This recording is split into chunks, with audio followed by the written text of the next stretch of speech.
Tambang emas terbesar di dunia yang dimiliki di Indonesia adalah tambang emas Grasberg. Tambang ini berada di Provinsi Papua. Selain menjadi tambang emas terbesar di dunia, tambang ini juga menjadi tambang tembaga terbesar ketiga di dunia. Sayangnya, tambang emas terbesar di dunia ini tidak dikelola langsung oleh pemerintah Indonesia. Hak pengelolaan area tambang Grasberg ini dimiliki oleh Freeport-McMoRan Copper and Gold dengan anak perusahaannya, PT Freeport Indonesia, yang menjadi pengelola langsung dari tambang emas ini.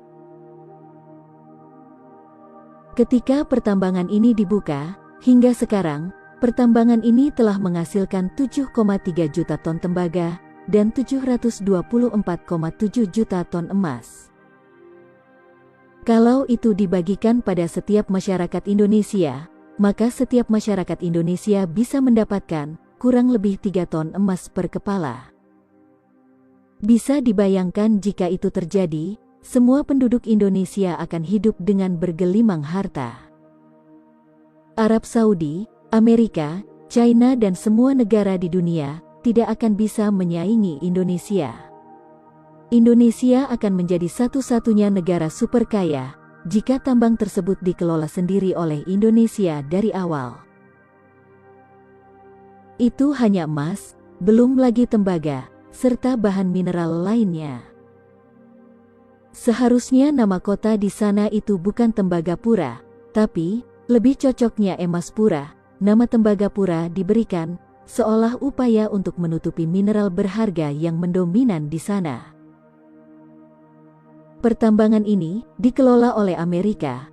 Dengan kesepakatan awal mula pengelolaan tambang ini, presentasenya adalah 1% untuk negara pemilik tanah dan 99% untuk Amerika sebagai negara yang memiliki teknologi yang melakukan pertambangan di sana.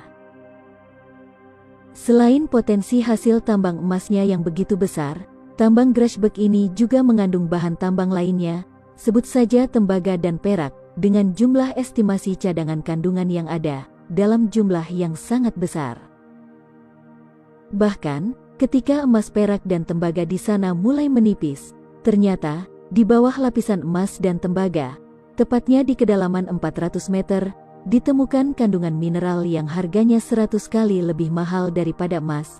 Kandungan mineral itu adalah uranium. Uranium adalah bahan baku pembuatan bahan bakar nuklir.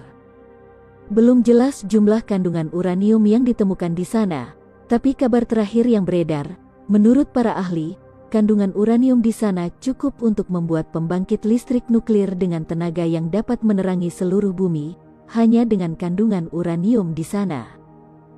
Seperti yang pernah dikatakan oleh pengamat pertambangan, pada tahun 2005, Freeport sebetulnya sudah mengakui bahwa mereka menemukan uranium, meski katanya tidak signifikan. Kecurigaan ini diperkuat lagi dengan proses smelting biji tambang sebagian dibawa ke luar negeri. Jadi bisa saja ada kandungan uraniumnya. Waktu pihak dari PT Freeport dipanggil oleh DPR, mereka pernah mengakui adanya kandungan uranium, tapi katanya tidak signifikan, porsi uranium itu sangat kecil, jadi tidak ekonomis jika dilanjutkan ditambang. Ya, wajarlah mereka berkata begitu.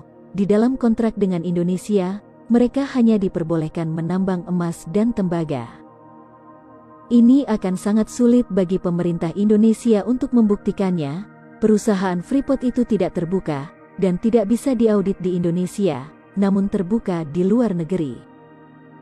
Namun, jika pemerintah bisa membuktikan bahwa Freeport juga menambang uranium, maka pemerintah berhak memanggil dan mengauditnya karena mereka beroperasi di Indonesia.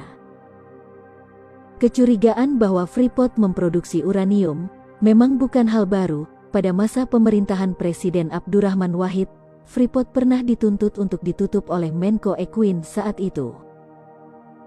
Bagaimana pendapat kalian tentang hal ini? Tinggalkan komentar kalian di kolom komentar.